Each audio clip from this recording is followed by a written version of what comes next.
여러분 안녕하십니까? 그동안 우리는 요한복음과 함께 기쁘고 유익하였습니다. 오늘 함께 하실 하나님 말씀은 역시 요한복음 제19장 25절로서 27절입니다. 예수의 십자가 곁에는 그 모친과 이모와 글로바의 아내 마리아와 막달라 마리아가 섰는지라. 예수께서 그 모친과 사랑하시는 제자가 곁에 섰는 것을 보시고 그 모친께 말씀하시되 여자여 보소서 아들이니이다 하시고 또 그 제자에게 이르시되 보라 내 어머니라 하신대 그때부터 그 제자가 자기 집에 모시니라. 아멘. 십자가 곁에 가 있은 제자 그는 누구일까? 그것이 오늘의 주제입니다. 십자가 곁에 가 있은 제자 그는 과연 누구였을까와 하면 예수께 그는 과연 어떤 의미의 제자였을까? 본 요한복음 시리즈 111번 이 즈음에 이것을 살펴 알아두는 것이 좋겠습니다. 당시 상황 곧 예수님 십자가 위에서 운명하실 그때 그 십자가 바로 곁에 25절 요한복음 19장 25절 모친과 이모 그리고 글로바의 아내 마리아 막달라 마리아 이 여인들 말고도 의외의 제자 한 사람이 있었다는 것 아닙니까?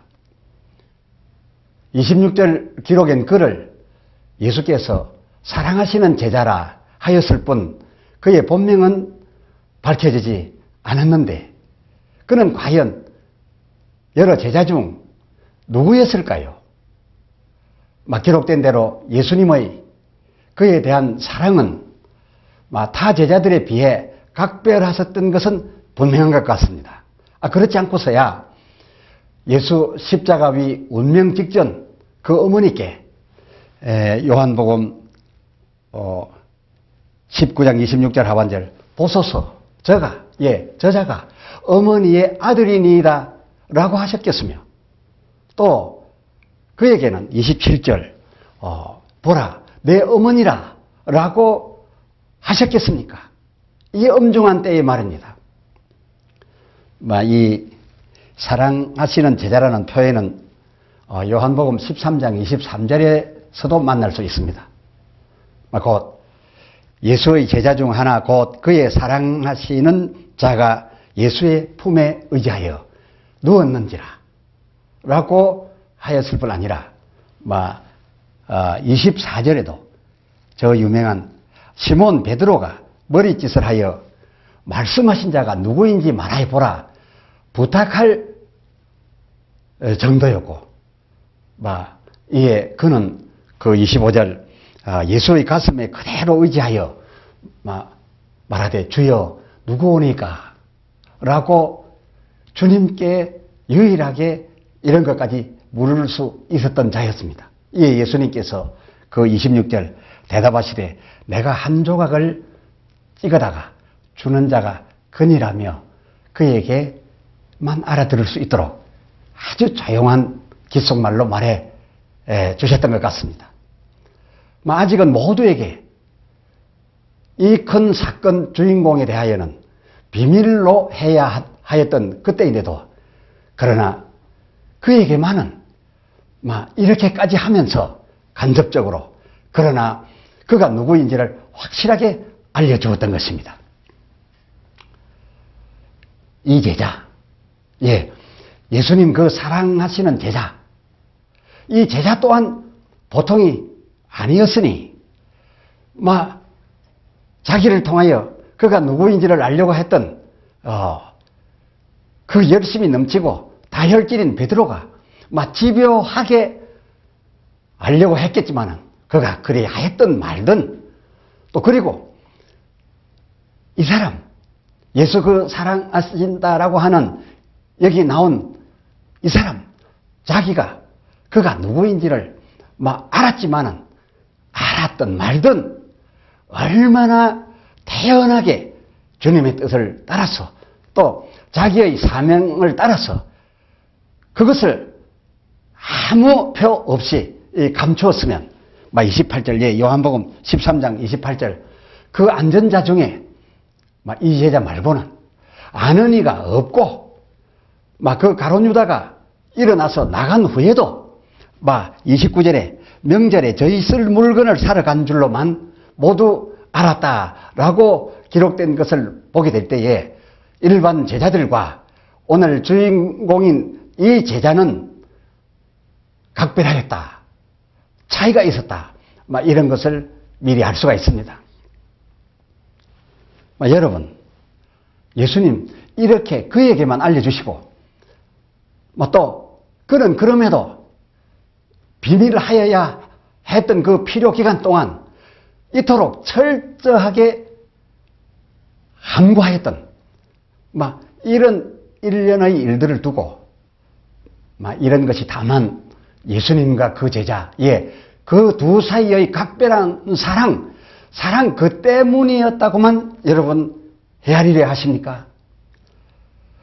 그렇다라고 단정하기에는 뭔가 명쾌히 설명되지 않는 데가 너무 많습니다. 예수께서 그 사랑하시는 제자의 요한복음 18장 15절 또 다른 제자 중에 하나라고 하는 이런 표현만 쓰고 자기를 익명하던 그는 어떤 대우를 주님께로부터 받았었는가? 그가 베드로와 함께 제사장 뜰 안에까지 들어갔었는데 아니 더 구체적으로 말씀을 드린다면 16절 베드로는 그래도 겁이 나서 문 밖에 섰고 그 또 다른 제자 예수 그 사랑하시는 제자라고 한 그 제자는 제사장과도 이미부터 어떻게든 알고 있었기로 이 기록에 의하면 말입니다. 그 알고 있었기로 안에까지 깊숙이 자유로이 들어가 예수님 곁에 있었고 또 다시 나가서 그 문 밖에 그래도 가까이는 왔지만은 겁이 나서 들어오지 못하고 있는 베드로를 예수님 현장에까지 불러들이기까지 하였었는데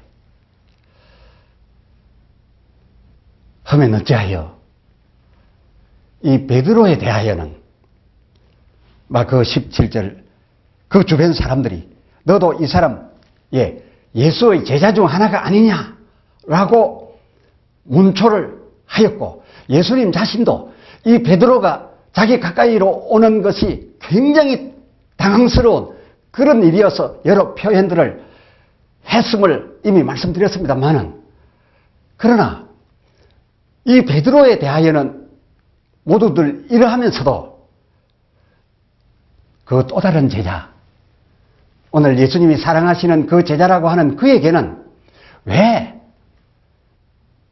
그의 제자가 아니냐라는 식의 문초 그를 함께 붙잡으려고 그런 노력을 했던 그런 문제를 이 사람에게는 왜 제기하지 않았었을까요?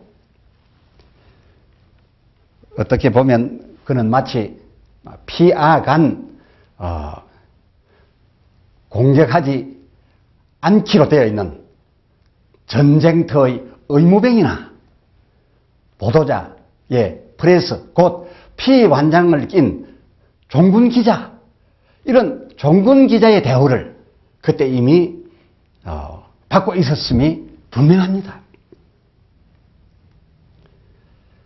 하면 자기를 가리켜 예수께서 그 사랑하시는 제자 또는 그 또 다른 제자 하나라며 본명은 철저히 익명하여 온, 숨겨온 제자 그는 과연 누구였으며 또 그에게 주어졌던 직무는 어떤 것이었기에 문제될 것 같았으나 문제되지 않고 또 그는 이처럼 철저히 예수의 가는 길, 예수의 입에서 나타내는 말씀, 예수께로서 나오는 능력 그 하나도 놓치지 않고 어쩌면 유일하게 그 현장에까지 가서 이 모든 것을 살필 수 있었을까? 그렇다면 그의 직무는 과연 어떤 것이었을까? 이것을 오늘 저희는 알고 싶어 하는 겁니다. 그 당시 그들 민족의 지성 중 지성들, 오늘날 우리들 중에도 그러하기는 합니다만, 남이 아닌 자기를 가리키면서 앞에와 같은 식으로 본명을 나타내지 아니하고 은유하여 표현하기를 즐겨했었습니다.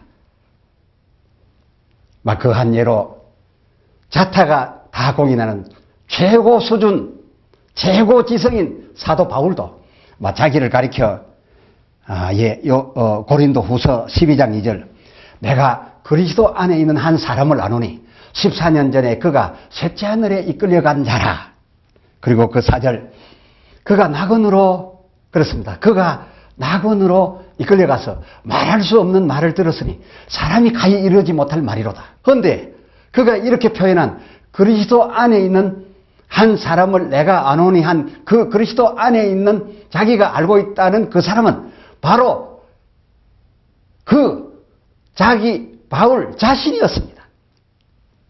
마찬가지로 요한복음서에 나오는 예수의 그 사랑하시는 제자, 그는 바로 이 요한서를 기록한 저자 요한 자기였습니다. 하면 제자 12 중에서 이 요한이 맡았던 주임무가 무엇이었을까요? 이를테면 가룟 유다가 그 전체 멤버 가운데 돈을 관장하는 돈깨를 맡았다면, 요한복음 13장 29절에 그 내용이 있지요. 그렇다면 이 요한은 무슨 특별한 임무가 저에게 주어져 있었을까? 그렇습니다. 이 요한은 글 기록을 담당하는, 글 기록을 맡았음이 분명합니다. 보실까요? 끝장 요한복음 21장 24절 상반절 보면 이 일을 증거하고 이 일을 기록한, 이 일을 기록한, 자기 임무를 따라서 이 일을 기록한 제자가 이 사람이라. 25절, 예수의 행하신 일이 이 외에도 많으니 만일 낱낱이 기록된다면 세상이라도 이 기록된 책을 두기에 부족할 줄 아노라 라고 말한 이 사람, 이 요한복음서를 그 많은 기록 분량 가운데 간출해서 꼭 후대에 전하여야 될, 또 주님의 뜻을 따라서 그의 뜻대로 나타내어야 할 그야말로 간추린 핵심 내용을 기록한 이 사람이 바로 그 사람이니 그는 곧 요한이다. 그런 말인 것입니다. 그러고 보니 그는 마치 예수님께와 또 그 다른 주변 사람들에게 어쩌면 종군 기자의 다름 아닌 예수 수행 기자, 예수 영적인 그 발걸음에 일일이 따라다니며 기록을 남겨야 했던 예수 수행 기자였음을 우리는 어렵지 않게 헤아릴 수가 있습니다. 해서 그는 예수님 가시는 데와 예수님 하시는 일에 빠진 적이 없었습니다. 아니, 이 말을 더 정확히 말씀드린다면 예수님께서 그를 그 남겨야 할 그 기록하는 일, 그 기록을 할 수 있도록 예수님이 그를 떼어놓지 않으시고 일일이 그를 데리고 다녔었다. 그리고 기록하도록 언제든지 그에게 채근하셨다라고 말씀을 제가 해드리는 것이 더 맞겠죠. 해당 장 야이로의 딸을 살려낼 때에도 예수님 그 부모 외엔 누가복음 8장 51절 아무도 들어오게 하지 아니하였는데 베드로와 지금 이 문제의 이 요한과 그리고 야고보를 데리고 들어갔었습니다. 그리고서 정말 의미 있는 기도를 함으로써 이 죽은 아이를 살려낼 수 있었는데 베드로와 야고보는 예수님의 그 기도하심에 도움을 줄 수 있는 그런 능력과 그런 강한 믿음과 고백 같은 것이 있었다라고 하여서 불려 들어갈 수 있었겠지만 이 요한은 그런 것은 없었습니다. 아주 객관적이고 정확한 기록을 하는 기록자에 불과했습니다만은 그러나 이 요한을 이 다른 큰 두 제자와 함께 데리고 거기까지 들어가서 기도하여 역사를 이루었습니다. 뿐만 아니라 예수님 용모가 변화되고 그 옷이 휘어져 광채가 났던 그 변화산에서도 누가복음 9장 28절을 보니 그 안속까지는 그 깊은 곳 구름 안속까지는 역시 베드로와 야고보 그리고 이 요한을 데리고 들어가셨던 겁니다. 그럼에도 그는 그 주어진 사명대로 자기의 두각, 자기의 이름은 그렇게 나타내려 하지 않았습니다.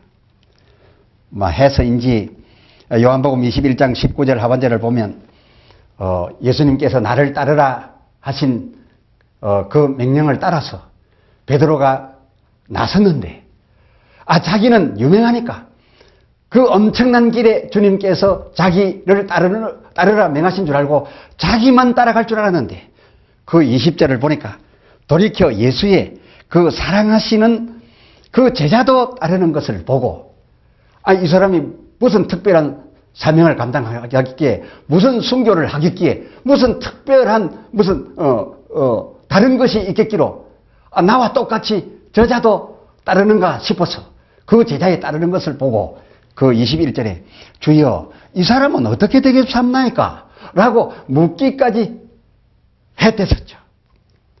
그러나 예수님 가라사대 그 22절에 아니 내가 올 때까지 그를 나에게 머물고자 나에게 계속 따라다니며 있게 하고자 할지라도 너게 무슨 상관이냐 하셨더랬죠.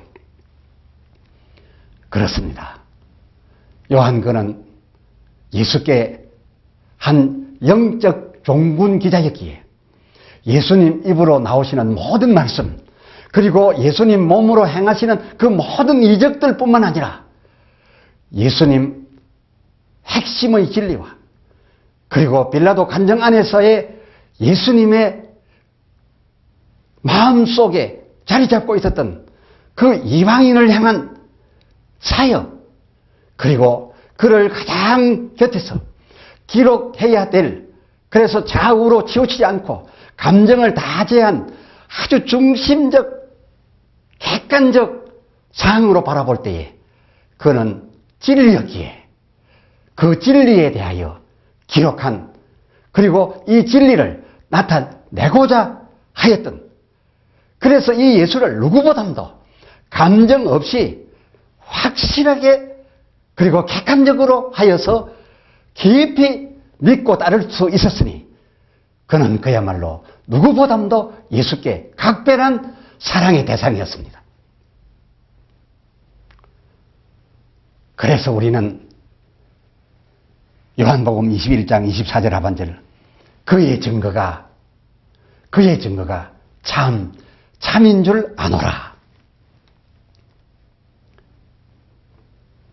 갈렙이 이 요한복음을 강해 드린 것도 그의 글이 이러하였기 때문이었습니다. 본 요한복음 시리즈 마감합니다. 감사합니다. 기도합시다. 거룩하신 아버지 하나님, 그동안 우리는 요한이 기록한 요한복음서를 통하여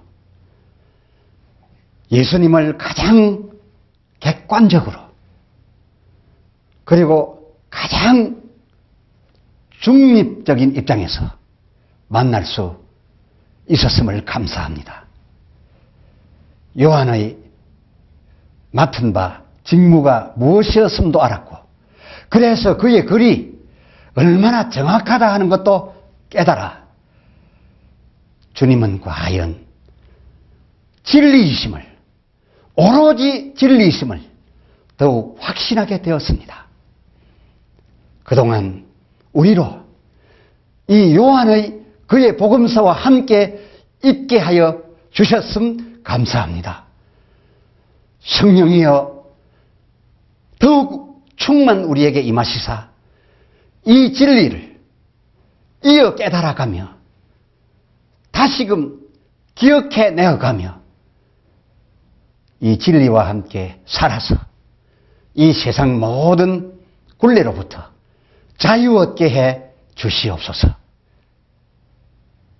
주 예수 그리스도의 이름으로 기도드리옵나이다. 아멘.